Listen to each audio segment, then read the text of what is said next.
right අයබෝවන් තාමත් අපි 9 වසර පළවෙනි පාඩමේ ඉන්නේ. ඒතර අද අපිට පුළුවන් මේ පළවෙනි පාඩම අවසන් කරලා දෙවෙනි පාඩමට යන්න. දැන් අපිට කතා කරන්න තියෙන්නේ සුද්ධජීවීන් මගින් මිනිසාට වැළඳෙන රෝග කියලා. මේ ටියුට් එකේ පුතේ මේ ඒ කොටස වැදිලා නැහැ. ඔයාලා බලන්න අච්චු පොතේ ඉස්කෝලේ එකේ දෙක වගුව කියලා එකක් තියෙනවා. අන්නේ වගුව බලන්න. එතකොට හරි. සුද්‍රජීවීන් මගින් මිනිසාට වැළඳෙන රෝග කියන කොටස. ඊළඟ සුද්‍රජීවීන් මගින් ශාකවලට වැළඳෙන රෝග. සුද්‍රජීවීන් මගින් ශාකවලට වැළඳෙන රෝග තුනක් මෙතන ටියුට් එකේ පෙන්නලා තියෙනවා. එකක් තමයි පිටිපුස් රෝගය කියන එක, පශ්චිමාංග මාරය කියන එක, ඒ වගේම මැලවීම කියලා කියන එක. හරි. එතකොට දැන් අපි ඉස්සෙල්ලාම කතා කරමු මේ පිටිපුස් රෝගය ගැන. පිටිපුස් රෝගය ගැන කතා කරමු.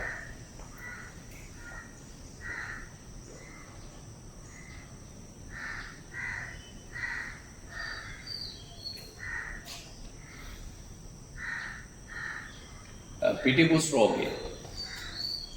පිටිපුස් රෝගය කියලා කියන්නේ. මේ පුතේ පිටිපුස් රෝගය හදන්නේ දිලීර. එහෙනම් මේක මොන රෝගයක් වෙනවද? දිලීර රෝගයක් වෙනවා මේ පිටිපුස් රෝගය කියන එක. එතන මේක පුතේ මේ ශාකයේ පත්‍ර, ඒ වගේම කඳ, ඊට පස්සේ අතු, ඊට පස්සේ ඵල, ඊට පස්සේ පුෂ්ප මේ වගේ කොටස් වල දකින්න පුළුවන්. පත්‍ර, කඳ, අතු, ඵල, පුෂ්ප. ඒ කියන්නේ හුඟක් වෙලාවට ගහේ පොළවෙන් උඩ තියෙන හැම කොටසකම වගේ මේ පිටිපුස් රෝගය දකින්න පුළුවන්. ඉතින් මේ පිටිපුස් රෝගය හැදුනට පස්සේ ඔයාලා දකින්න පුළුවන් නිකන් පුයර වගේ.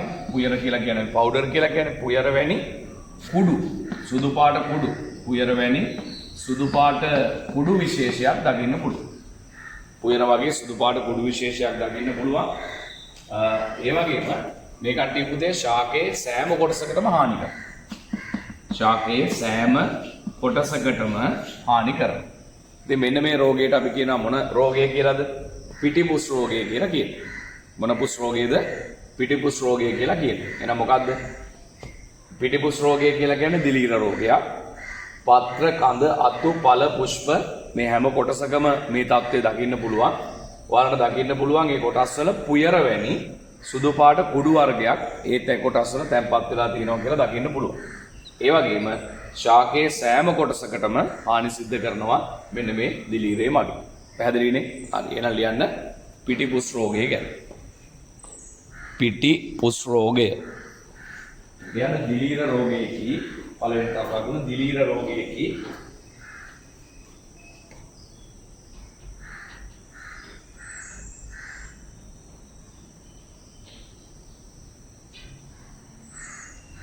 දිලීර රෝගයේකී ඊළඟ තත්ත්වය පත්‍ර, කඳ, අතු, පත්‍ර, කඳ, අතු, ඵල, පුෂ්ප. පත්‍ර, කඳ, අතු, ඵල, පුෂ්ප ආදී කොටස් වල පැතිරේ. පත්‍ර, කඳ, අතු, ඵල, පුෂ්ප ආදී කොටස් වල පැතිරේ. පත්‍ර, කන්ද, අතු, ඵල, පුෂ්ප ආදී කොටස් වල පැතිරේ. ඊළඟ දරු ලකුණ පත්‍ර මත මෙහෙම ලියන්න. ආසාදිත කොටස් මත එහෙම ලියන්න. ආසාදිත කොටස් මත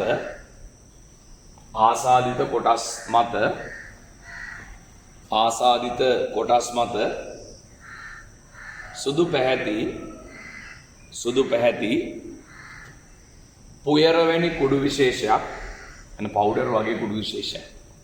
පුයර වැනි කුඩු විශේෂයක් දැකගත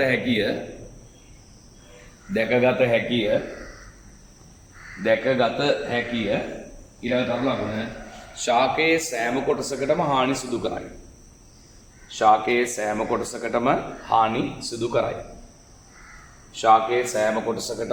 හානි සිදු කරයි. එහෙනම් ඔය තමයි මොන පුස් රෝගය ගැනද? පිටිපුස් රෝගය සම්බන්ධ කතාව. මොන පුස් රෝගයද? පිටිපුස් රෝගය සම්බන්ධ කතාව. ඒතර මේක දිලීර රෝගයක් වෙනවා. පත්‍ර කඳ අතු පළ පුෂ්ප වගේ කොටස් වල තමයි මේකෙන් බලපෑම සිද්ධ වෙන්නේ. ඒ වගේම ඒ කොටස් වල පුයර වැනි සුදු පාට කුඩු විශේෂයක් දකින්න පුළුවන්. ඒ වගේම ශාකයේ සෑම කොටසකටම මේකෙන් හානිය සිද්ධ වෙනවා මේ පිටිපුස් රෝගය කියන එක. හරි. පිටිපුස් රෝගය. එහෙනම් කියවලා බලන්න වාක්‍ය 4යි තියෙන්නේ. වාක්‍ය 4යි තියෙන්නේ. වාක්‍ය 4යි තියෙන්නේ. පිටිපුස් රෝගය. දැන් ඔය වාක්‍ය 4 මතක තියෙන්න ඕනේ.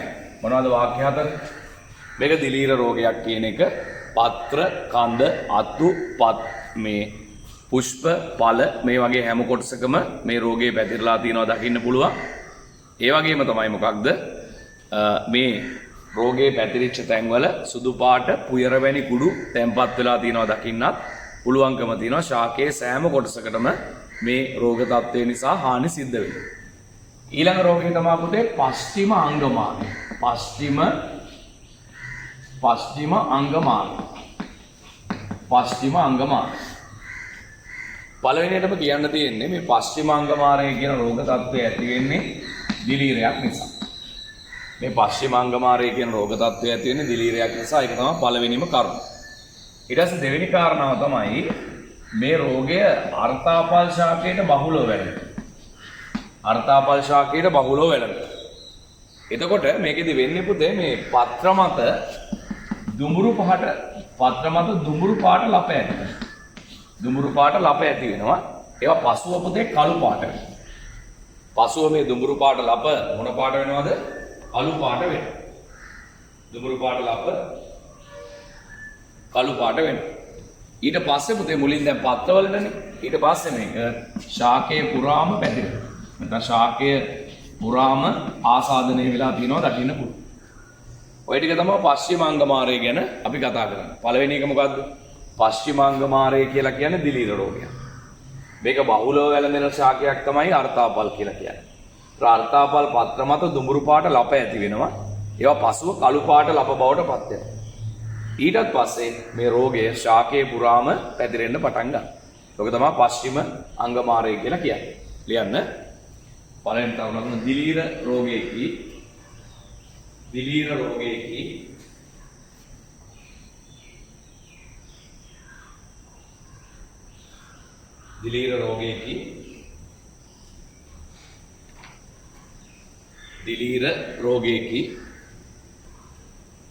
රෝගයේදී ඊළඟ තරු ලකුණ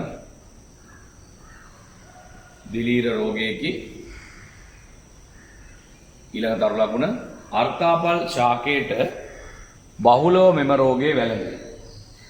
අර්ථාපල් ශාකයට බහුලව මෙම රෝගය වැළඳේ. අර්ථාපල් ශාකයට බහුලව මෙම රෝගය වැළඳේ. අර්ථාපල් ශාකයට බහුලව මෙම රෝගය වැළඳේ.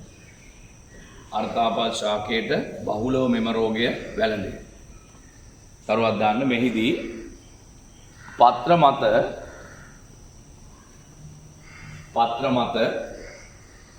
දුඹුරු පැහැති ලප ඇති වේ. මෙහිදී පත්‍ර මත දුඹුරු පැහැති ලප ඇති වේ.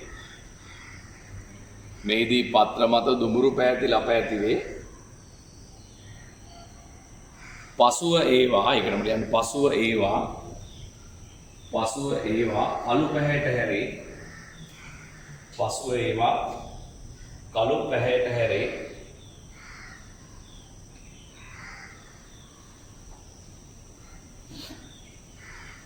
තරුවක් ඉන්පසු ශාකයේ පුරාම ආසාදනය වීම දැකගත හැකිය.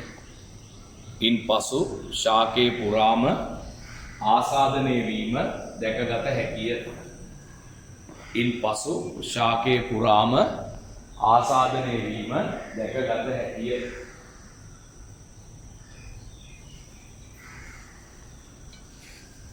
ඉන්පසු ශාකයේ පුරාම ආසාදනය වීම දැකගත හැකිය. ඉන්පසු ශාකයේ පුරාම ආසාදනය වීම දැකගත හැකිය. හරි දැන් අපි රෝග දෙකක් කතා කරන්නේ. පළවෙනි රෝගය මොකද්ද? ඔය ටියුට් එක බලන්න බෑ දැන් ඈ. පිටිපුස් රෝගය. පිටිපුස් රෝගය හැදෙන්නේ කාගෙන්ද? දිලීර වලින් තමයි හැදෙන්නේ. කොහෙටද ආසාදනය වෙන්නේ? එහෙම නැත්නම් කොහෙටද පැතිරෙන්නේ?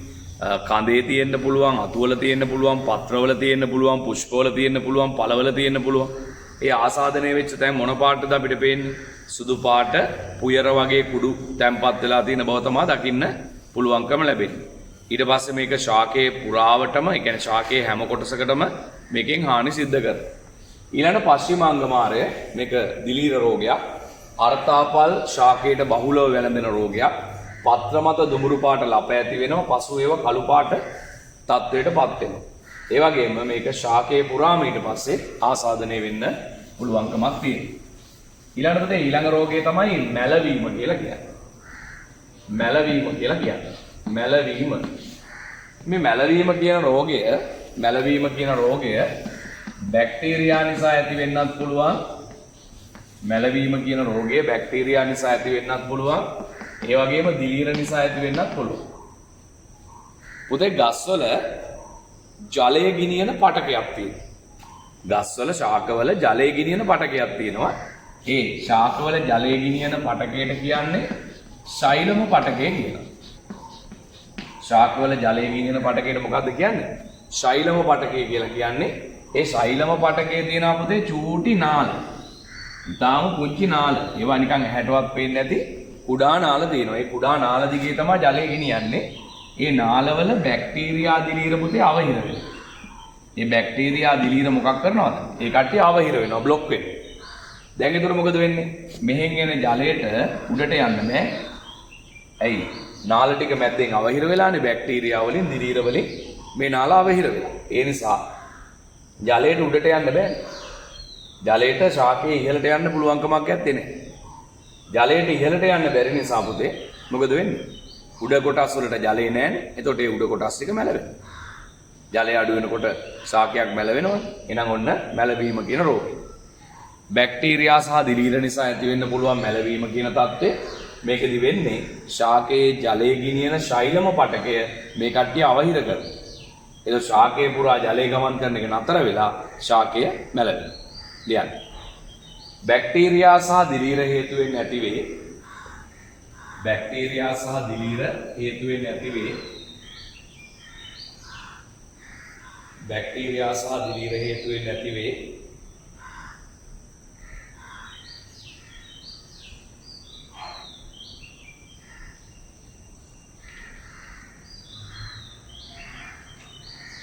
බැක්ටීරියා හා දිලීර හේතුවෙන් ඇතිවේ.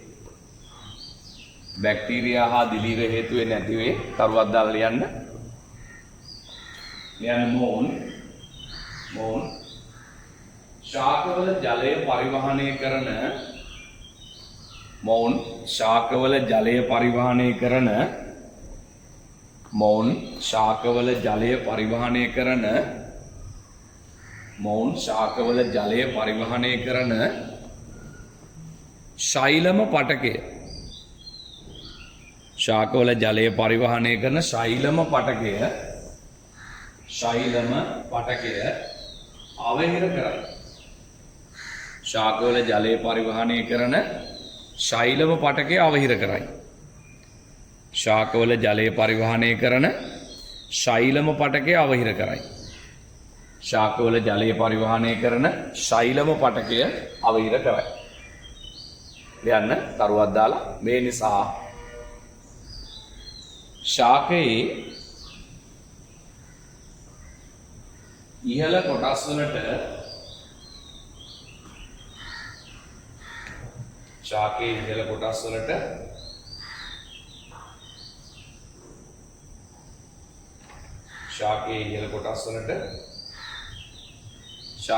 කොටස් වලට ජල පරිවහනය අඩාල වී ශාකයේ ඉහළ කොටස් වලට ජල පරිවහනය අඩාල වී ශාකයේ ඉහළ කොටස් වලට ජල පරිවහනය අඩාල වී ශාකයේ ඉහළ කොටස් වලට ජල පරිවහනය අඩාල වී ශාකයේ ඉහළ කොටස් වලට ජල පරිවහනය අඩාල වී ශාකයේ ඉහළ කොටස් වලට ජල පරිවහනය අඩාල වී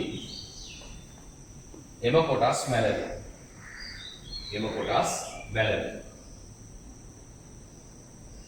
හරි. එහෙනම් දැන් මම ඔයාලට කියලා දුන්නා සුද්ධ ජීවීන් මගින් ශාක වලට වැළඳෙන රෝග 3ක් ගැන. ඔන්න මම දැන් අහන්නේවට උත්තර දෙන්න. මොනවද මම උගන්වපු රෝග 3? පළවෙනි එක පිටිපුස් රෝගය. දෙවෙනි එක පශ්චිම අංගමාරය. තුන්වෙනි එක මැලවීම. තව රෝග තියෙනවා. අපේ සිලබස් එකේ අපි සාකච්ඡා කරන්නේ ඔය රෝග 3 ගැන විතරයි. තව ඕනනම් හතරවෙනි එකක් ලියා ගන්නකො. කොළ කොඩ වීමේ රෝගය කියලා. නිකමන රෝගේ විතරයි විස්තර ඕනේ. හතර කියලා පල්ලෙහාම ලියන්නකො. කොළ කොඩ වීමේ රෝගය. කොළ කොඩ වීමේ රෝගය. බහුලව මිරිස් වගේ ශාකවල දකින්න පුළුවන්. කොළ කොඩ වීමේ රෝගය. හරි. දැන් මට කියන්න ඉස්සෙල්ලාම අපි කතා කරේ මොකක් ගැනද? පිටිපුස් රෝගය ගැනනේ. පිටිපුස් රෝගය හදන්නේ කවුද? බැක්ටීරියාවක්ද, දිලීරයක්ද, වෛරසයක්ද මොකද්ද? පිටිපුස් රෝගය හදන්නේ දිලීර. එතකොට මේවා ආසාදනය වෙන්නේ පැතිරෙන්නේ කොයි වගේ තැන්වලද? කඳේ, අතුවල, පත්‍රවල, පුෂ්පවල නේද? පළවල මෙන්න මේ වගේ කොටස් වල පැතිරලා තියෙන බව, ආසාදනය වෙලා තියෙන බව දකින්න පුළුවන්. ඊළඟට මේ පිටිපුස් රෝගය ඒ තියෙන තැන්වල, රෝගයේ ශාකයේ තියෙන තැන්වල සුදු පාට පුයර වගේ කුඩු විශේෂයක් තැනින් තැන තැන්පත් වෙලා තියෙනවා දකින්නත් පුළුවන්. එහෙම නේද? ඔව්. ඊට පස්සේ අපි කතා කරා මේ පිටිපුස් රෝගය නිසා ශාකයේ සෑම කොටසකම හානි සිද්ධ වෙන්න පුළුවන් කියලා. ඊළඟට කතා කරේ මොකද්ද? පශ්චිමාංගමාරයෙන්. පශ්චිමාංගමාරය හදන්නේ දිලීරයක්. පශ්චිමාංගමාරය බහුලව දකින්න පුළුවන් ශාකයක් තමයි මොකක්ද? පශ්චිමාංගමාරය බහුලව දකින්න පුළුවන් ශාකයක් තමයි අර්ථාපල් කියලා කියන්නේ. මේකෙදි වෙන්නේ පත්‍ර මත දුඹුරු පාට ලප ඇති වෙනවා. පස්සේ ඒවා කළු පාටට හැරෙනවා. මේක පත්‍ර වලින් පටන් අරගෙන ඊළඟ ශාකයේ පුරාම පැතිරලා යන්න පුළුවන්. ඊට පස්සේ අපි කතා කරේ අවසාන වශයෙන් මැලවීම කියන தত্ত্বය. මැලවීම කියන එක බැක්ටීරියා නිසා, දිලීර නිසා සිද්ධ වෙන්න පුළුවන්. මේකෙදි වෙන්නේ ශාකයේ ජලයේ ගිනියන පටකය වන ශෛලම පටකය බැක්ටීරියා වලින් එහෙම නැත්නම් දිලීර වලින් අවහිර වෙනවා. එතකොට ශෛලම් පටකයේ දිගේ ජලය ගමන් කරන්නේ නැහැ නේ ඉහළ කොටස් වලට. එතකොට ඒ කොටස් ටික මැලවෙනවා. ඔක තමයි මැලවීම කියලා කියන්නේ. එහෙනම් ඔතනින් සුද්ධජීවීන් සම්බන්ධ රෝග කතාව ඉවරයි. සුද්ධජීවීන් සම්බන්ධ රෝග කතාව ඉවරයි. රාජ්‍යපතේ අර වගුව බලන්න සුද්ධජීවීන් මගින් මිනිසාට වැළඳෙන රෝග කියන එක දැන් මගේ ළඟ ඒ වගුව මේ වෙලාවේ නැහැ. ඒ නිසා ඔයාලා අච්චුපතෙන් බලන්න. ඒ අච්චුපතේ තියෙන වගුව තමයි අපි සාකච්ඡා කරන්නේ. දැන් අපි කතා කරන්න යන්නේ පුතේ මේ පාඩමේ අන්තිම හරියට දැන් ඇවිල්ලා තියෙන්නේ ආහාර නරක වීම කියන කතාව. ආහාර නරක වීම කියන කතාව තමයි ඇවිල්ලා තියෙන්නේ. හරි. ආහාරයක් නරක වීම. මොකද්ද මේ ආහාරයක් නරක වීම කියලා කියන්නේ? ආහාරයක් නරක වුණාම ඒක අපිට කන්න බොන්න බෑනේ. පාවිච්චි කරන්න බෑ. ඒතර අපි කියනවා පරිභෝජනය කරන්න බෑ. ආහාරයක් පරිභෝජනය කරන්න බැරි තත්වයකටපත් වුණොත්, කන්න බොන්න බැරි තත්වයකටපත් වුණොත් ඒකට අපි කියන්නේ ආහාර නරක වීම කියලා. ආහාර නරක කරන්නේ කවුද? සුද්ධජීවී. එහෙනම් මම මෙහෙම කියනවා ආහාර මත සුද්ධජීවීන් ක්‍රියා කිරීම නිසා. ආහාර මත කවුරු ක්‍රියා කිරීම නිසාද? සුද්ධජීවීන් ක්‍රියා කිරීම නිසා ආහාර පරිභෝජනය කියලා කියන්නේ පුතේ මේ කනවා බොනවා කියන එක. හරිද? පරිභෝජනයේට නුසුදුසු තත්වයකටපත් වීම. නුසුදුසු තත්වයකටපත් වීම අපි හඳුන්වන්නේ මොකක් කියලාද? ආහාර නරක වීම කියලා. ආහාර මත සුද්ධජීවීන් ක්‍රියා කිරීම නිසා ආහාර පරිභෝජනයේට නුසුදුසු තත්වයකටපත් වීම.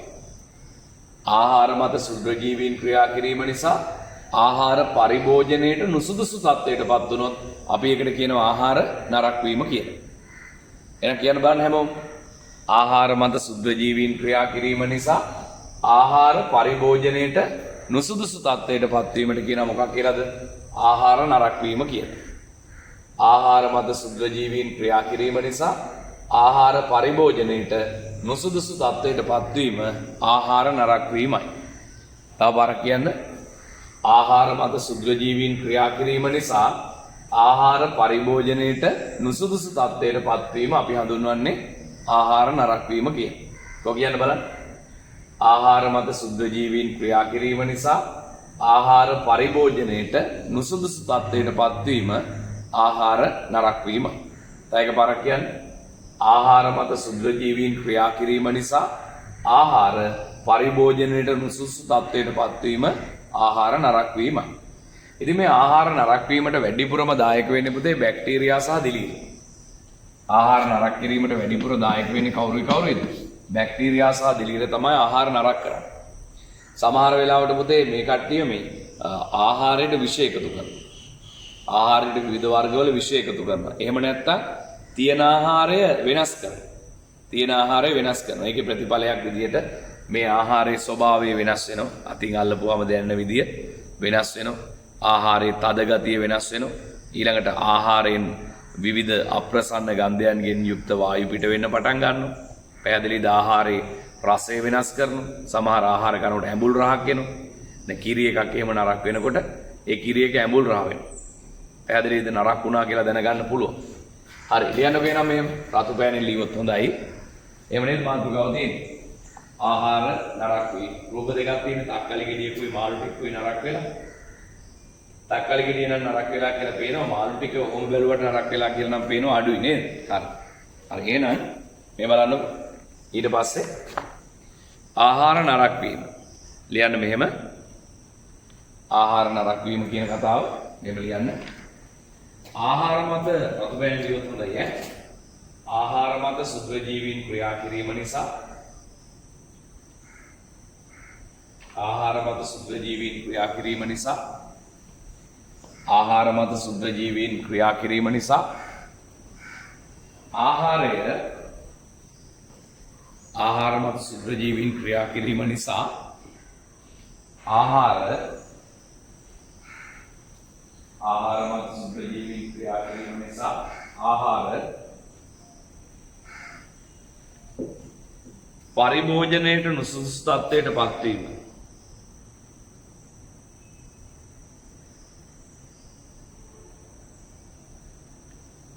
ආහාර පරිභෝජනයට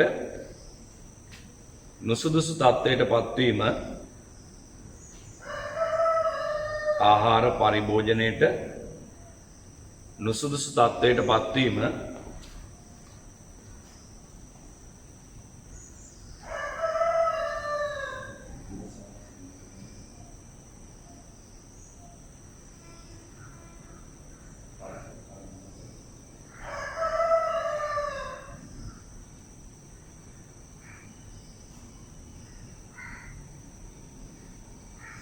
ආහාර පරිභෝජනයට නුසුදුසු තත්ත්වයට පත්වීම ආහාර පරිභෝජනයට නුසුදුසු තත්ත්වයට පත්වීම නුසුදුසු තත්ත්වයට පත්වීම නුසුදුසු තත්ත්වයට පත්වීම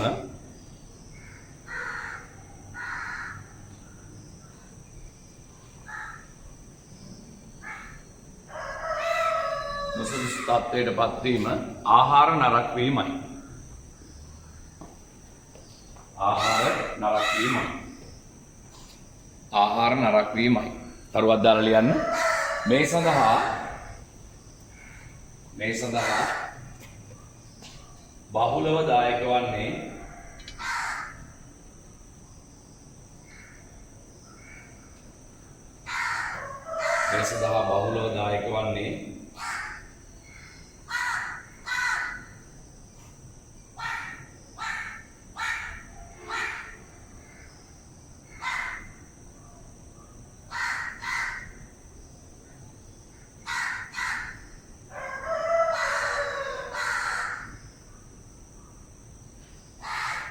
සඳහා බහුලව දායක වන්නේ බැක්ටීරියා හා දිලීර.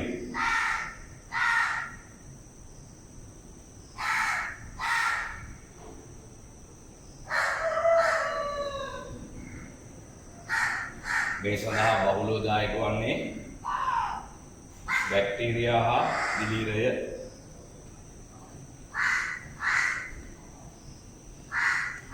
මේ සඳහා බහුලව දායක වන්නේ බැක්ටීරියා සහ දිලීරය.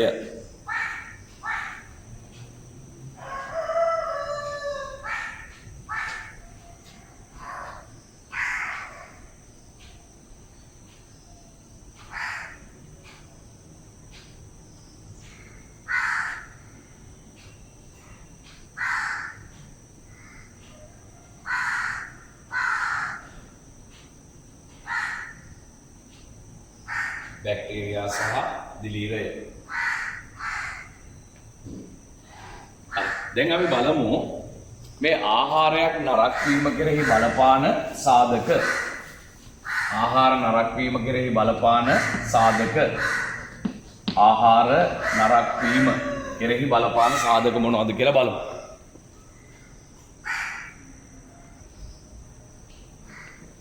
ආහාර නරක් වීම කෙරෙහි බලපාන සාධක. ආහාර නරක් වීමට බලපාන සාධක ප්‍රධාන වර්ග දෙකකට අපිට බෙදා ගන්න පුළුවන් මේ විදිහට. එකක් තමයි ආහාරය සතු සාධක. ආහාරය සතු සාධක. දෙවෙනි කාරණාව තමයි පරිසර සාධක. පරිසර සාධක කියන්නේ පරිසරයේ තියෙන හේතු. මේ පරිසර සාධක වලට කියනවා අපි බාහිර සාධක කියලා කියනවා. ආහාරයේ සතු සාධක සහ බාහිර සාධක. බාහිර සාධක කියලා කියනවා. දැන් මොනවද මේ ආහාරයේ සතු සාධක? ආහාර නරක් වීම කෙරෙහි බලපාන. එකක් තමයි පුතේ ආහාරයේ අඩංගු පෝෂ්‍ය පදාර්ථ ප්‍රමාණය. ආහාරයේ තියෙන පෝෂ්‍ය පදාර්ථ ප්‍රමාණය බලපානවා. ආහාරයක පෝෂ්‍ය පදාර්ථ වැඩි නම් ඒ ආහාරය මත සුද්ධජීවී ක්‍රියාකාරීත්වය වැඩි. සුද්ධජීවී ක්‍රියාකාරීත්වය වැඩි කියන්නේ ඒ ආහාරය ඉක්මනින් නරක වෙනවා. දැන් මොකද්ද කතාව? ආහාරයේ තියෙන පෝෂ්‍ය පදාර්ථ ප්‍රමාණය. ආහාරයක පෝෂ්‍ය පදාර්ථ වැඩි නම් ඒ ආහාරය මත සුද්ධජීවී ක්‍රියාකාරීත්වය වැඩි. සුද්ධජීවී ක්‍රියාකාරීත්වය වැඩි නම් ඒ ආහාරය ඉක්මනින් නරක වෙනවා. එහෙනම් පළවෙනි කාරණාව තමයි ආහාරයක අඩංගු මොනවා ප්‍රමාණයද? පෝෂ්‍ය පදාර්ථ ප්‍රමාණය ආහාර නරක වීම කෙරෙහි බලපාන. පෝෂ්‍ය පදාර්ථ වැඩි නම් ඉක්මනට නරක වෙනවා. පෝෂ්‍ය පදාර්ථ අඩුයි නම් හිමින් නරක වෙනවා. පැහැදිලිද? දැන් මම ඇහුවොත් එහෙම ඔයාගෙන් මස් කෑල්ලක්ද ඉක්මනට නරක වෙන්නේ පාන් ගෙඩියක්ද කියලා ඇහුවොත් එහෙම මස් කැබැල්ල තමයි ඉක්මනින් නරක වෙන්නේ. ඒකට හේතුව තමයි මොකද්ද? මස් වල පෝෂ්‍ය පදාර්ථ ප්‍රමාණය වැඩි. පාන් වල පෝෂ්‍ය පදාර්ථ ප්‍රමාණය අඩු. දෙවෙනි කාරණාව තමයි පුතේ ආහාරයේ තියෙන ජල ප්‍රමාණය. ආහාරයේ තියෙන ජල ප්‍රමාණය කොච්චරද කියන්නේ. සාමාන්‍ය සුද්ධජීවීන්ගේ ක්‍රියාකාරීත්වයට ජලය අවශ්‍යයිනේ. ඒතර ආහාරයක ජලය වැඩි නම් ඒ ආහාරය ඉක්මනට නරක වෙනවනේ. ආහාරයක ජලය අඩුයි නම් ඒ ආහාරය හැමින් නරක වෙනවා. දැන් අපි පීරිසියකට කිරි පිටි ටිකක් අපි දාලා තිබ්බොත් එහෙම මේක පුතේ කිරි පිටි ටිකක් අපි මොකේකට හරි දාලා තිබ්බොත් එහෙම ඉක්මනට නරක වෙන්නේ නැහැ. හැබැයි කිරි පිටි ජලය දිය කරලා කිරි වීදුරුවක් හදලා අපි තියලා තිබ්බොත් ඒක ඉක්මනින් නරක වෙනවා. එහෙනම් ජලය වැඩි නම් ඉක්මන නරක වෙනවා. ජලය අඩුයි නම් හිමින් තමයි නරක වෙන්නේ. ඊළඟ පුතේ ආහාරයේ ජීව විද්‍යාත්මක ව්‍යුහය. විද්‍යාත්මක ව්‍යුහය. ආහාරයක තියෙන ජීව විද්‍යාත්මක ව්‍යුහය. ඒ කියන්නේ ජීව විද්‍යාත්මකව ආහාරයක් කොයි වගේද කියන්නේ. මේකෙන් අදහස් කරන්නේ පුතේ ආහාරයේ අර පිටතාවරනේ. ලෙල්ල නැත්තම් පොත්ත නැත්තම් කට්ට කියන එක. ඒක තමයි කතා කරන්නේ. දැන් බිත්තරයක කටුවක් තියෙනකොට ඉක්මන නරක වෙන්නේ නැහැ. හැබැයි බිත්තරේ කටුව අයින් කරලා ඒ ටික පීරිසියකට දාලා තිබ්බොත් ඉක්මන නරක වෙනවනේ. එහෙම නේද? දැන් අපි ගත්තොත් කෙසෙල් ගෙඩියක් පොත්ත එක තියෙනකොට ඉක්මනින් නරක වෙන්නේ නැහැ. හැබැයි පොත්ත ගලවලා කෙසෙල් ගෙඩියක් තිබ්බොත් එහෙනම් මොකද වෙන්නේ? ඉක්මනින් නරක වෙනවා. අන්න ඒක තමයි ඔය මම අදහස් කරේ. එහෙනම් ආහාර නරක වීම කෙරෙහි බලපානවා ආහාරයේ සතු සාධක වගේම පරිසර සාධක.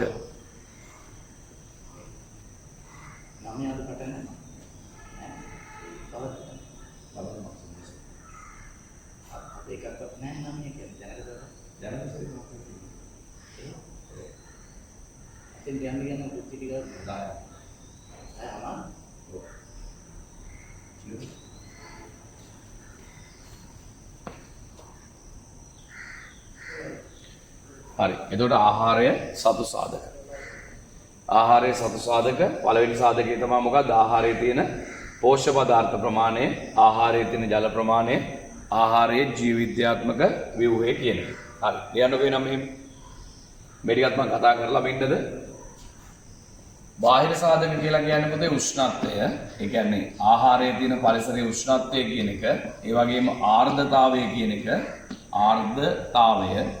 ආර්ද්‍රතාවය කියන්නේ අවට පරිසරයේ තියෙන ජල වාෂ්ප ප්‍රමාණය. ඒ වගේම පරිසරයේ සිටින සුද්ධජීවීන් ප්‍රමාණය, පරිසරයේ සිටින ආහාර නරක කළ හැකි සුද්‍රජීවීන් ප්‍රමාණය මෙන්න මේ වගේ සාධකත් බලපානවා පුතේ ආහාරයක් නරක වීම කෙරෙහි. ඒවා පරිසර සාධක. හරි.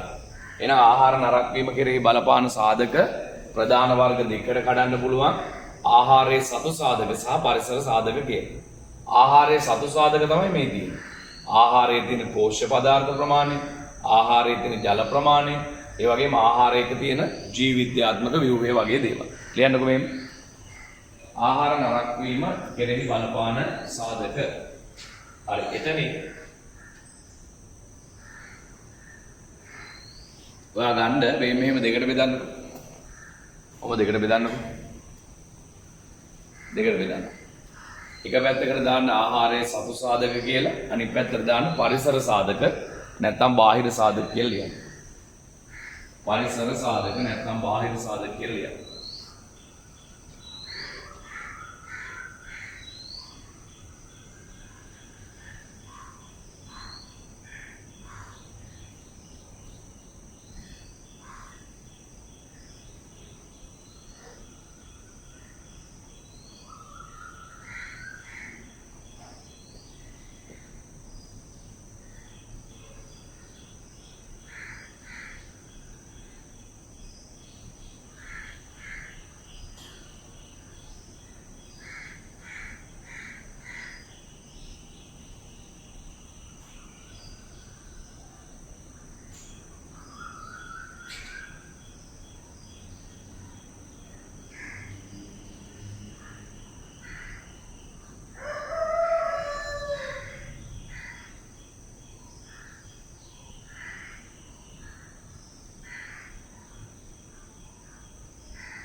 එයාගත්ත දෙකට බෙදුවද?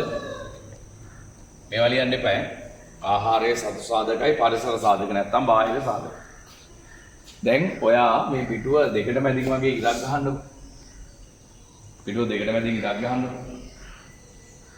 ඒක අපිට පැහැදිලිව විස්තරාත්මකව ලියා ගන්න පුළුවන්.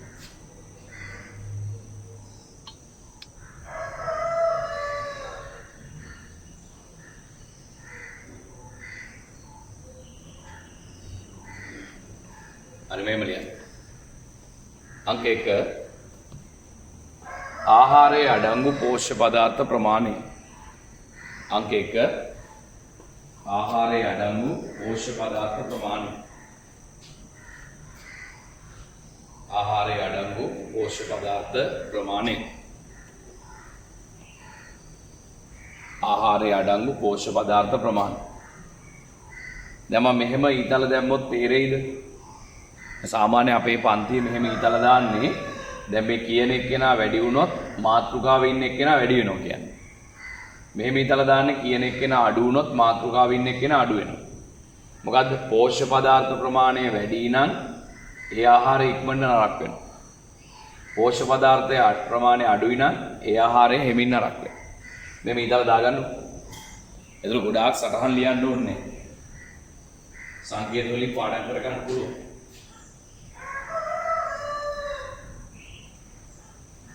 පෝෂ්‍ය පදාර්ථ ප්‍රමාණය හරි.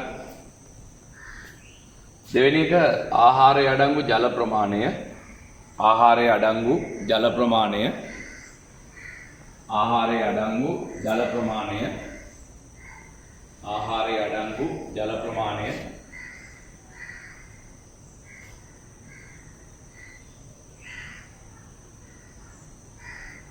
ආහාරයේ අඩංගු ජල ප්‍රමාණය.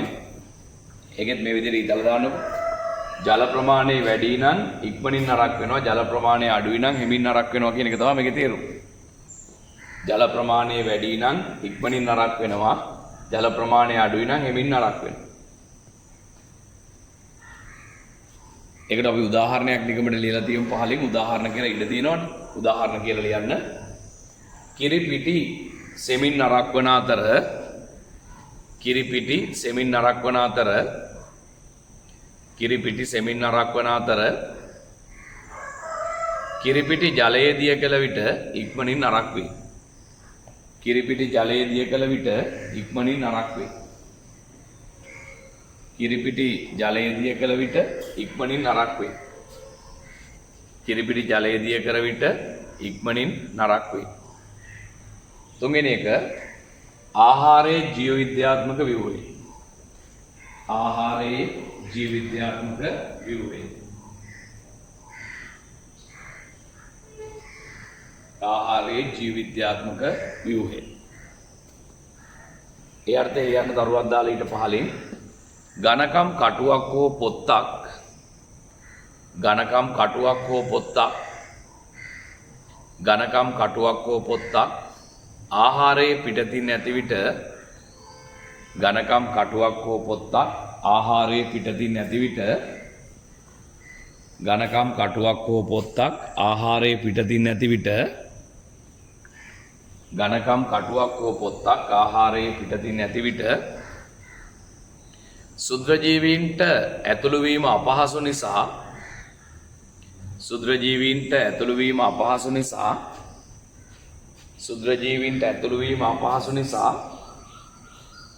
සුද්‍රජීවීන්ට ඇතුළු වීම අපහසු නිසා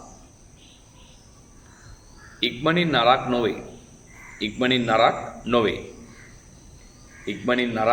නොවේ. ඒක මතක තියාගන්න මෙහෙම එක සමාන බිත්තර දෙකක් ගන්න. එක බිත්තරයක් පීරිසියක් උඩ නිකම්ම තියලා තියෙනවා. කටුවත් එක්කම බිත්තරේ තියලා තියෙනවා පීරිසිය උඩින්. අනිත් බිත්තරේ පුතේ කටුව කඩලා බිත්තරේ අපි පීරිසියට හලනවා. අර ඔම්ලට් එකක් දානකොට හලනවා. ඒ වගේ හලනවා. දැන් මේ පීරිසි දෙක එකම ස්ථානයක තියලා තිබ්බොත් එහෙම අර කටුව තියෙන බිත්තරේ නරක් වෙලා නැති බවත් හැබැයි අර කටුව කඩලා පීරිසියට දාපු බිත්තරේ පැය කිහිපයක් යනකොට නරක් වෙලා තියෙන බවත් අපිට දැක් ගන්න පුළුවන්කම තියෙනවා. ඒ කියන්නේ අර කටුවෙන් සුද්‍රජීවීන්ට ඇතුළු වෙන එක වළක්වන එක තමයි කරන්නේ. හැබැයි ඒක හැමදාම කරන්න බෑ. දැන් එහෙම බැලුවොත් එහෙම නැත්නම් ඔයාලගේ බිත්තරයක් එතකොට සර් කවදාවත් නරක් වෙන්නේ නැද්ද කියලා? නෑ. ඒ බිත්තරේ කටුවේ තියෙන තද ගතිය ක්‍රමක්‍රමයෙන් අඩුවීමක් වෙනවා කාලයත් එක්කලා. ඒ වගේම ඒකේ තියෙන චූටි සිදුරු වස්සෙන් ඇතැම් සුද්‍රජීවීන් ඇතුළට රිංගනවා. ඒ රිංගුවාට පස්සේ ඒ උන් ඇතුලේ බෝ වෙනවා. බෝ වෙලා උන් ඒක නරක කරන්න පටන් ගන්නවා. හරිද? ඔය ටික තමයි ඒකෙදි කතා කරන්න තියෙන්නේ. ඊට පස්සේ අපිට කතා කරන්න තියෙන පරිසර සාධක නැත්නම් බාහිර සාධක ගැන. ලියන්නකෝ අංක 1 පරිසර උෂ්ණත්වය. මේ පැත්තේ ලියන්න අංක 1 පරිසර උෂ්ණත්වයේ බලපාන. ආහාරයක් නරක වීමට බලපාන ඊළඟ සාධකය තමයි පරිසර උෂ්ණත්වය. පරිසරයේ උෂ්ණත්වය. දැන් මේ පරිසරයේ උෂ්ණත්වය ගැන කියනකොට දැන් මේ ටික හොඳට අහගෙන ඉන්න මොකද විශාල නෝට් එකක් ලියන්නේ නැහැ. ඔයාලා මතක තියාගන්න ඕන. පරිසර උෂ්ණත්වය. සාමාන්‍යයෙන් පුතේ ශීතකරණයක ආහාර තිබ්බාම නරක වෙන්නේ නැහනේ. අඩුයිනේ. ශීතකරණයකත් ගොඩ කාලයක් තිබ්බොත් ආහාර නරක වෙන්න පුළුවන්. හැබැයි සාමාන්‍ය ශීතකරණයක ආහාර නරක වෙන්නේ නැහැ. ඇයි ශීතකරණයක ආහාර නරක වෙන්නේ නැත්තේ? ශීතකරණයක උෂ්ණත්වය ගොඩාක් පහළාගේක තියෙනවා. ශීතකරණයක උෂ්ණත්වය ගොඩාක් පහළාගේකනේ තියෙන්නේ. ගොඩාක් පහළ උෂ්ණත්වයේදී සුද්‍රජීවීන්ගේ ක්‍රියාකාරීත්වය ඊටාම අඩුයි. පහළ උෂ්ණත්වයේදී සුද්‍රජීවීන්ගේ ක්‍රියාකාරීත්වය ඊටාම අඩුයි. ඉතින් ඒ නිසා යාලට ඒක මොනව කරගන්න බැයිද හරියට? ඒ කට්ටියට හරියට මේ ආහාරය මොනව කරගන්න අමාරුයිද? නරක කරගන්න අමාරුයි. ඔන්න ඔය හේතුව නිසා තමයි කවුරු ඉන්නකොටද? සුද්‍රජීවීන් ඉන්නකොට ඒ ආහාරය නරක වෙන්න හොර. පැහැදිලිනේ? හරි. එතකොට මේ සුද්‍රජීවීන් ඉන්නකොට ආහාර නරක වෙන්න හොර නෙමෙයි. කියන්නේ සුද්‍රජීවීන් හිටියා උෂ්ණත්වය අඩු නිසා ඒ ආහාර නරක වෙන්න හොර එන්න හේතුව තමයි ඒක. එතකොට සාමාන්‍යයෙන් සුද්‍රජීවීන්ගේ ක්‍රියාකාරීත්වය වැඩි. සාමාන්‍යයෙන් ඔය සෙල්සියස් අංශක 30, 40, 45 ඒ වගේ උෂ්ණත්වයේදී සුද්‍රජීවීන්ගේ ක්‍රියාකාරීත්වය වැඩි. එතකොට ආහාර ඉක්මන නරක වෙනවා. හැබැයි ආයෙ ගොඩක් රත් වෙනකොට ආයෙ සුද්‍රජීවීන් මැරෙනවනේ. එතකොට ආපහු ආහාර නරක වෙන්නේ අඩු වෙනවා. එහෙනම් පහළ උෂ්ණත්වයේදී ආහාර නරක වෙන්නේ නැහැ. ඊළඟට සෙල්සියස් අංශක 30, 35, 40, 45 වගේ උෂ්ණත්වයකදී ආහාර නරක වෙන වේගය වැඩි. ඊට පස්සේ තවත් ඉහළ උෂ්ණත්වවලදී ආහාර නරක වෙන වේගය තවත් අඩුයි. ලියන්නකෝ මෙහෙම. ඒ අර්ථයේ උෂ්ණත්වය යටතේ. ලියන්න. ඉතා පහළ උෂ්ණත්වවලදී ඉතා පහළ උෂ්ණත්වවලදී ඉතා පහළ උෂ්ණත්වවලදී ඉතා පහළ උෂ්ණත්වවලදී ඉතා පහළ උෂ්ණත්වවලදී ඉතා පහළ උෂ්ණත්වවලදී ඉතා පහළ උෂ්ණත්වවලදී සුද්‍රජීවී ක්‍රියාකාරීත්වය අඩු නිසා සුද්‍රජීවී ක්‍රියාකාරීත්වය අඩු නිසා ආහාර නරක් නොවේ. සුද්‍රජීවී ක්‍රියාකාරීත්වය අඩු නිසා ආහාර නරක් නොවේ. සුද්‍රජීවී ක්‍රියාකාරීත්වය අඩු නිසා ආහාර නරක් නොවේ. සුද්‍රජීවී ක්‍රියාකාරීත්වය අඩු නිසා ආහාර නරක් නොවේ.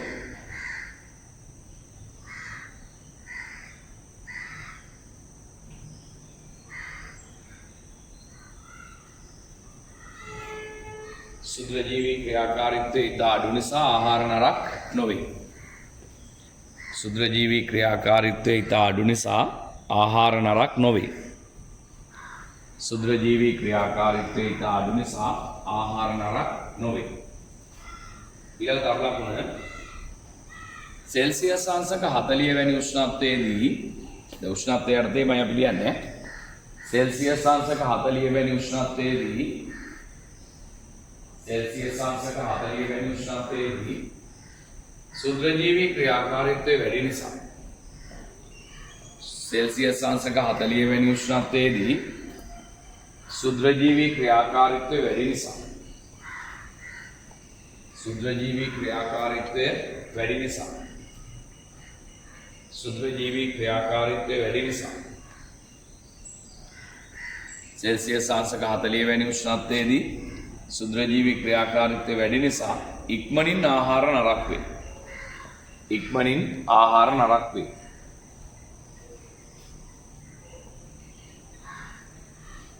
තවතරුවා ඉහළ උෂ්ණත්වවලදී ඉහළ උෂ්ණත්වවලදී ඉහළ උෂ්ණත්වවලදී ඉහළ උෂ්ණත්වවලදී ඉහළ උෂ්ණත්වවලදී ඉහළ උෂ්ණත්වවලදී ඉහළ උෂ්ණත්වවලදී ඉහළ උෂ්ණත්වවලදී ඉහළ උෂ්ණත්වවලදී සුද්‍රජීවීන් විනාශ වන නිසා සුද්‍රජීවීන් විනාශ වන නිසා ආහාර නරක් නොවේ. ආහාර නරක් නොවේ. ආහාර නරක් වෙන්නේ නැහැ. හරි. ඊට පස්සේ දෙවෙනි එක ලියන්න ආර්ද්‍රතාවය. ආර්ද්‍රතාවය. හරි ලියන්නේ. ආර්ද්‍රතාවය. ආර්ද්‍රතාවය. ආර්ද්‍රතාවය කියලා අදහස් කරන්නේ පුතේ අවට පරිසරයේ තියෙන ජල වාෂ්ප ප්‍රමාණය. තරුවක් දාලා ලියන්න. අවට පරිසරයේ ඇති ජල වාෂ්ප ප්‍රමාණයයි. අවට පරිසරයේ ඇති ජල වාෂ්ප ප්‍රමාණයයි. අවට පරිසරයේ ඇති ජල වාෂ්ප ප්‍රමාණයයි. අවට පරිසරයේ ඇති ජල වාෂ්ප ප්‍රමාණයයි. අවට පරිසරයේ ඇති ජල වාෂ්ප ප්‍රමාණයයි. ඒකට තමයි අපි ආර්ද්‍රතාවය කියලා කියන්නේ. අවට පරිසරයේ ඇති ජල වාෂ්ප ප්‍රමාණයයි. අවට පරිසරයේ තියෙන ජල වාෂ්ප ප්‍රමාණයට කියනවා ආර්ද්‍රතාවය කියලා. අවට පරිසරයේ ඇති ජල වාෂ්ප ප්‍රමාණයයි. අවට පරිසරයේ ඇති ජල වාෂ්ප ප්‍රමාණය. ඊළඟ තුන්වෙනි එක පරිසරයේ සිටින සුද්‍රජීවීන් ප්‍රමාණය. මෙහෙම ලියන්න පරිසරයේ සිටින ආහාර නරක කළ හැකි සුද්‍රජීවීන් ප්‍රමාණය. පරිසරයේ සිටින ආහාර නරක කළ හැකි සුද්‍රජීවීන් ප්‍රමාණය. පරිසරයේ සිටින ආහාර නරක කළ හැකි සුද්‍රජීවීන් ප්‍රමාණය.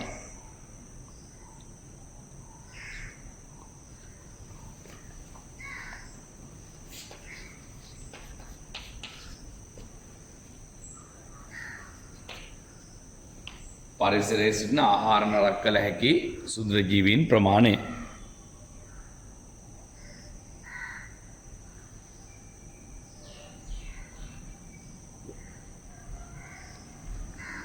පරිසරයේ සිටින ආහාර නරක කළ හැකි සුද්‍ර ජීවීන් ප්‍රමාණය.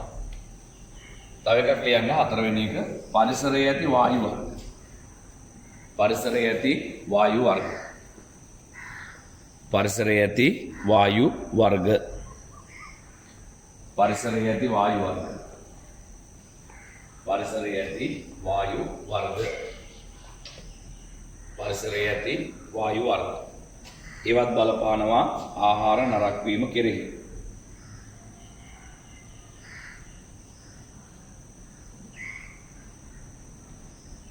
පරිසරයේ ඇති වායු වර්ග.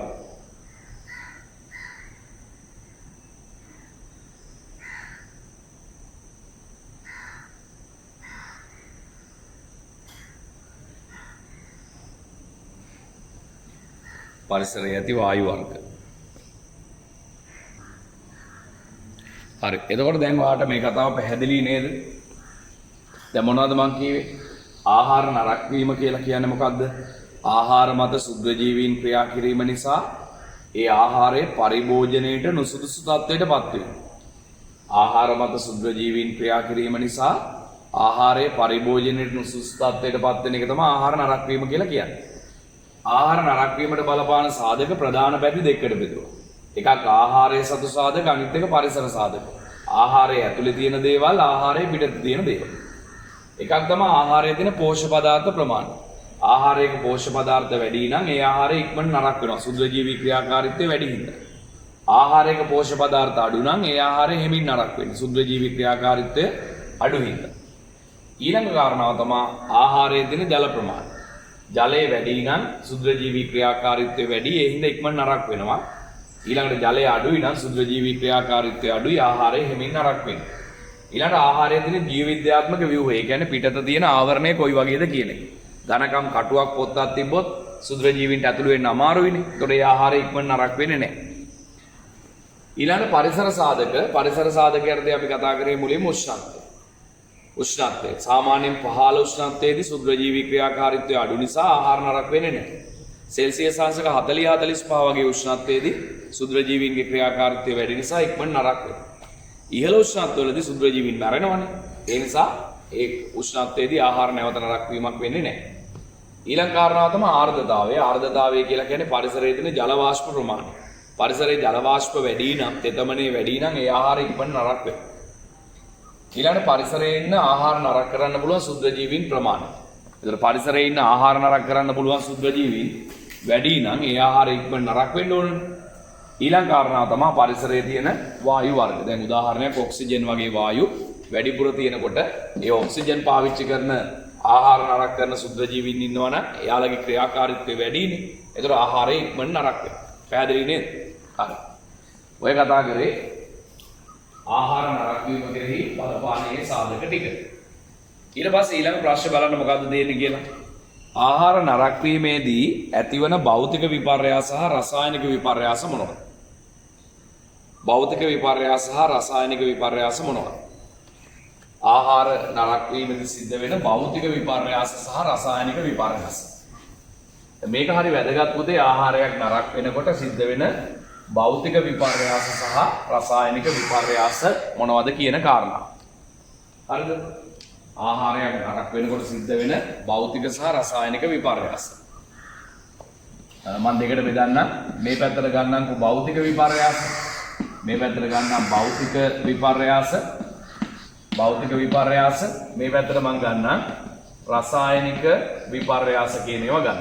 භෞතික විපර්යාසයි රසායනික විපර්යාසයි. භෞතික විපර්යාසය රසායනික විපර්යාසය. ඔය භෞතික විපර්යාස වලට තමයි අයිති වෙන්නේ පුතේ ආහාර මෘදු වෙලෙන්නේ. ආහාරයක් නරක වෙනකොට ඒ ආහාරය මෙලෙක් වෙනවා, මෘදු වෙනවා. සුද්ධ ජීවී ක්‍රියාකාරීත්වයේ හේතුවෙන්. සුද්ධ ජීවී ක්‍රියාකාරීත්වයේ හේතුවෙන් මේ ආහාරය මෘදු වෙනවා. ඒ වගේම ආහාරයේ වර්ණය වෙනස් වෙන්න පුළුවන්. වර්ණය වෙනස් වීම වෙන්න පුළුවන්. ආහාරයක රසය වෙනස් වෙන්න පුළුවන්. ඒ වගේම ආහාරයෙන් එන ගන්ධය වෙනස් වෙන්නත් පුළුවන්. මෙන්න මේ වගේ වට අපි කියනවා පුතේ භෞතික විපර්යාස කියලා. ආහාරයක් මෘදු වීම, වර්ණය වෙනස් වීම, රසය වෙනස් වීම, ගන්ධය වෙනස් වීම. පැහැදිලිද? ඊට පස්සේ අපි ගත්තොත් ආහාරයක් කැටි ගැසීම, කිරි වගේ ආහාර කැටි ගැසීම. මේවට කියන්නේ පුතේ භෞතික විපර්යාස කියලා. භෞතික විපර්යාස. රසායනික විපර්යාස කියලා කියන්නේ මෙන්න මෙහෙම. ආහාරය රසායනික වශයෙන් වෙනස් වෙනවා. ආහාරය රසායනික වශයෙන් වෙනස් වෙනවා. දැන් පුතේ මේ කාබෝහයිඩ්‍රේට් ආහාර තියෙන්නේ. කාබෝහයිඩ්‍රේට් ආහාර මේ විදිහට වෙනස් වෙනවට අපි නමක් කියනවා පැසීම කියලා. කාබෝහයිඩ්‍රේට් ආහාර රසායනික විපර්යාස වලට ලක් වීමට කියන්නේ පැසීම කියලා. ඊළඟට පුතේ ලිපිඩ ආහාරයක් මෙහෙම රසායනික විපර්යාසයකට ලක් වුණොත් ඒකට අපි කියන්නේ මුඩු වීම කියලා. මුඩු වීම කියලා කියන්නේ කාබෝහයිඩ්‍රේට් ආහාරයක් නම් පැසීම කියලා කියනවා. ලිපිඩ ආහාරයක් නම් මොකක් වීම කියලාද කියන්නේ? මුඩු වීම කියලා කියනවා. ඊට පස්සේ පුතේ ප්‍රෝටීන ආහාරයක් මොන ආහාරයක්ද? ප්‍රෝටීන ආහාරයක් මෙන්න මේ විදිහට නරක් වුණොත් ඒකට අපි කියන්නේ පූති භවනය කියලා. ප්‍රෝටීන ආහාරයක් මේ විදිහට නරක් වුණොත් අපි ඒකට කියනවා මොන භවනය කියලාද? පූති භවනය කියලා කියනවා. ප්‍රෝටීන ආහාරයක් ওই විදිහට රසායනික විපර්යාසයට ලක් වුණොත් ඒකට කියන්නේ පූති භවනය. පැහැදිලි නේද? එන ආහාරයක් නරක් වෙනකොට පුතේ භෞතික විපර්යාස කියලා જાතියක් වෙනවා, රසායනික විපර්යාස කියලා જાතියක් වෙනවා. භෞතික විපර්යාස වලදී වෙන්නේ ආහාරයේ මෘදු වෙනවා, හයිය ගතිය අඩු වෙනවා, වර්ණය වෙනස් වෙන එක, රසය වෙනස් වෙන එක, ගන්ධය වෙනස් වෙන එක, කිරි වගේ ආහාර නම් කැටි ගැහෙන එක. රසායනික විපර්යාස කියලා කියන්නේ ඒ ආහාරයේ පුතේ වෙනත් ද්‍රව්‍යයක් බවට පත් වෙනවා. ඒතර කාබෝහයිඩ්‍රේට් ආහාර රසායනික විපර්යාස වලට ලක් වුණොත් ඒකට කියන්නේ පැසීම කියලා. ලිපිඩ ආහාර රසායනික විපර්යාස වලට ලක් වුණොත් ඒකට අපි කියන්නේ මුඩු වීම කියලා. ප්‍රෝටීන ආහාරයක් රසායනික විපර්යාස වලට ලක් වුණොත් ඒකට කියන්නේ අපි පූති භවනය කියලා. හරි. ලියන්නකෝ. ආහාර නරක වීමේදී එහි ඇතිවන භෞතික විපර්යාස සහ රසායනික විපර්යාස මොනවාද කියලානේ අහන්නේ. නේද? භෞතික විපර්යාස සහ රසායනික විපර්යාස මොනවාද කියලා අහන්නේ. ලියන්න අංක 1 භෞතික විපර්යාස.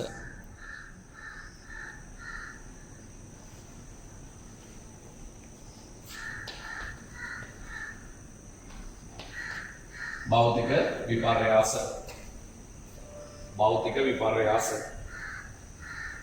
භෞතික විපර්යාස 1 මෘදු වීම.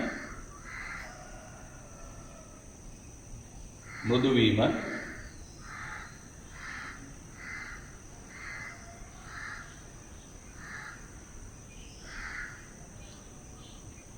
අංක 1 මෘදු වීම. අංක 1 මෘදු වීම.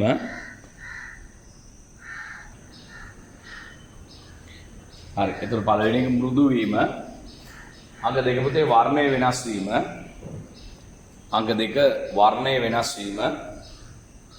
වර්ණය වෙනස් වීම. වර්ණය වෙනස් වීම. අංක 3 රසය වෙනස් වීම. රසය වෙනස් වීම. රසය වෙනස් වීම. අංක 4 ගන්ධය වෙනස් වීම. ගන්ධය වෙනස් වීම. ගන්ධය වෙනස් වීම. අංක 5 කැටි ගැසීම. අංක 5 කැටි ගැසීම. අංක 5 කැටි ගැසීම. ඔය වගේ දේවල් වෙන්න පුළුවන්.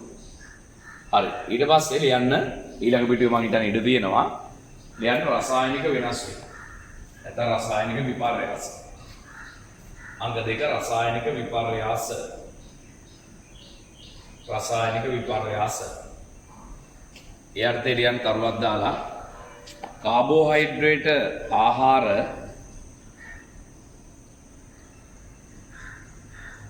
ඉරක් ගාලා පැසීමට ලක්වීම.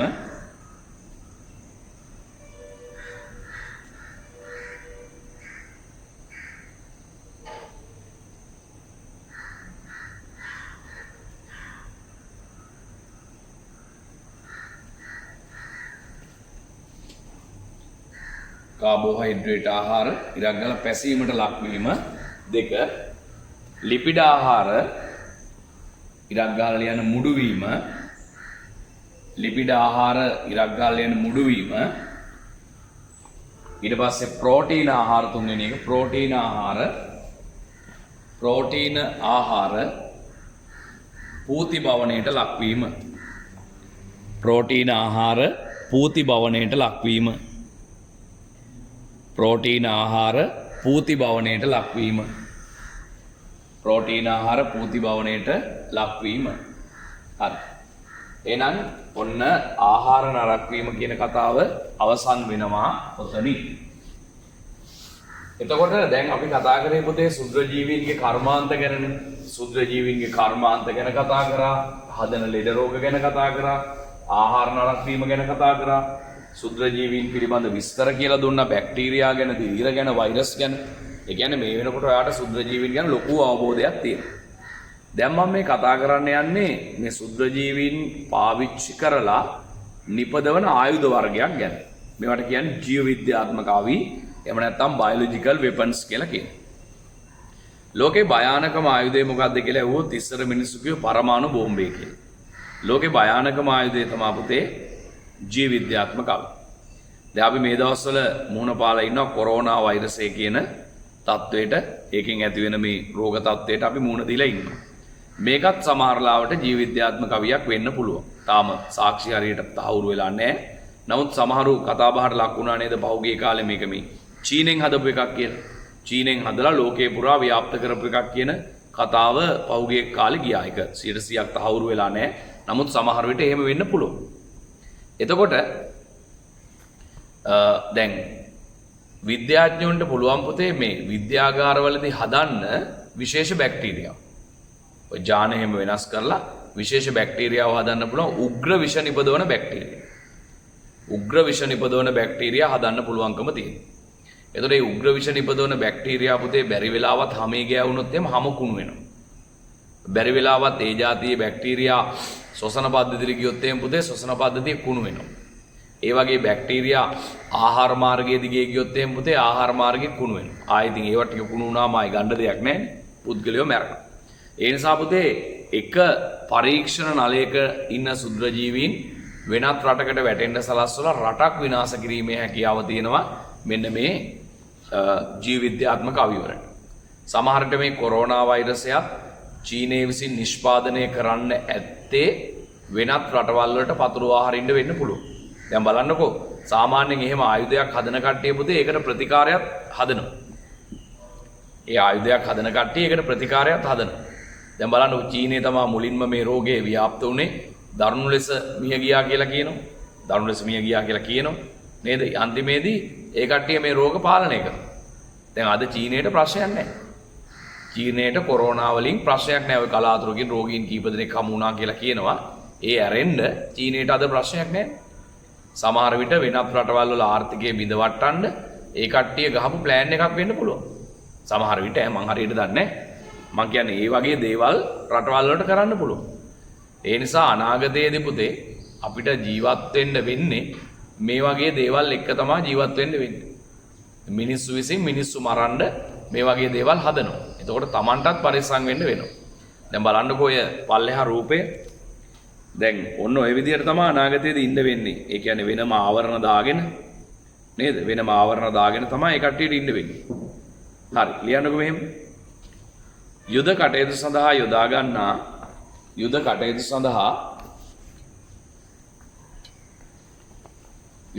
සඳහා අධික විෂ සහිත දූලක කියන්නේ විෂනේ.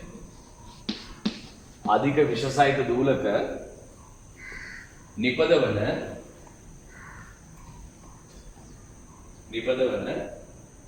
සුද්‍රජීවීන් වර්ග යොදා ගනී. සුද්‍රජීවීන් වර්ග යොදා ගනී. සුද්‍රජීවීන් වර්ග යොදා ගනී. ලියන්න මේ සඳහා බැක්ටීරියා, දිලීර, වෛරස් ආදිය මේ සඳහා බැක්ටීරියා, දිලීර, වෛරස් ආදිය යොදා ගනී. මේ සඳහා බැක්ටීරියා, දිලීර, වෛරස් ආදිය යොදා ගනී. මේ සඳහා බැක්ටීරියා, දිලීර, වෛරස් ආදිය යොදා ගනී. උදාහරණයක් ලියන්න තරුවක් දාලා මේවා ජෛව රසායනික අවි ලෙස හඳුන්වයි. මේවා ජෛව රසායනික අවි ලෙස හඳුන්වයි. මේවා ජෛව රසායනික අවි ලෙස හඳුන්වයි. මේවට කියන්නේ ජෛව රසායනික අවි කියලා. මේවා ජෛව රසායනික අවි ලෙස හඳුන්වයි. ජෛව රසායනික අවි ලෙස හඳුන්වනවා මෙන්න මේවා. උදාහරණයක් ලියන්න පුතේ. උදාහරණයක් මෙහෙම ලියන්න. ඇන්ත්‍රැක්ස් රෝගය.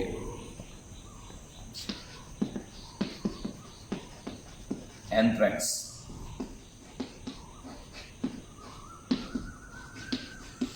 ඇන්ත්‍රැක්ස් රෝගය සාධන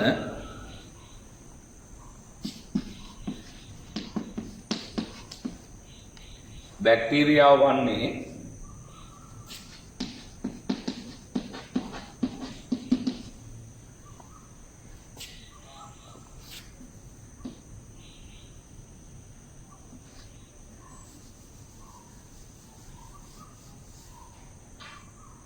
Bacillus anthracis.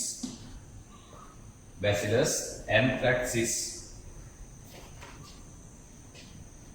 Bacillus anthracis යටින් ඉර දෙකක් ගහන්න. බැක්ටීරියාවයි. බැක්ටීරියාවයි. බැක්ටීරියාවයි. එය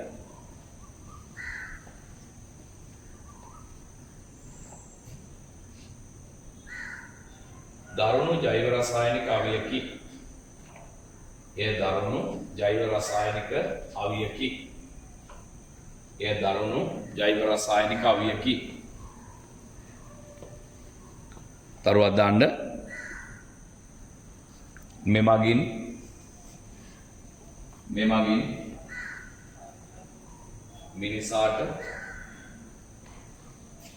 මිනිසාට කමා ශාකවලට හා සතුන්ට මෙමගින් මිනිසාට ශාකවලට හා සතුන්ට විවිධ රෝග ඇති කරයි. විවිධ රෝග ඇති කරයි. හරි. එහෙනම් ඔන්න ඔතනින් පුතේ අපේ පළවෙනි පාඩම මොකක් වෙනවද? අවසන් වෙනවා. දැන් මේ පළවෙනි පාඩමට මෙච්චර කාලයක් ගියන්නේ සමහර කට්ටිය කලබල වෙනවා මේ. පළවෙනි පාඩමට මෙච්චර කාලයක් ගත කරා දෙවෙනි පාඩම එතකොට ඔහොම ගියපුවාම අවුරුද්දටම මේ සර් පාඩම් 5ක් 6ක් ඉවර කරයි කියලා. නෑ එහෙම වෙන්නේ නෑ, බය වෙන්න එපා. පාඩම් ටික ඉක්මනට ඉවර වෙනවා. මොකද මේක ලොකු පාඩමක්නේ. අපේ සිලබස් එකේ තියෙන ලොකුම පාඩම තමයි මේ ඉවර කරේ. ඒකට වෙලාව යනවා, කරන්න දෙයක් නෑ. දැන් ඊළඟට තියෙන පාඩම ඇස සහ කන පිළිබඳව කතා කරන්න තියෙන්නේ. ඒක ඉක්මනින් ඉවර වෙනවා. ඇස සහ කන පිළිබඳ කතාව. අද මම ඔයාට දැන් ලොකු වෙලාවක් නැහැනේ. ඒ නිසා මම ඔයාට ඇස පිළිබඳව සාකච්ඡා කරලා දෙන්නම්. දැන් ඔයාලා විවේකයක් ගන්න. විවේකයක් අරගෙන ඉවර වෙලා විනාඩි 20ක් පැය භාගයක් විතර විවේකයක් ගන්න. ඊට පස්සේ මම ඇහැ කියන කොටස නම් කරන්න කියලා දෙනවා ඔයාලට අද. අද වෙන මොකවත් වෙන කියලා දෙන්නේ නැහැ. ඇහැ කියන රූපය ඇඳලා නම් කරන්න කියලා දෙනවා. හරි, ඒ නිසා විවේකයක් අරගෙන ඊට පස්සේ ඔය තව වීඩියෝ එකක් දාලා තියෙනවා. ඒ වීඩියෝ එක බලන්න. එතකොට හරි.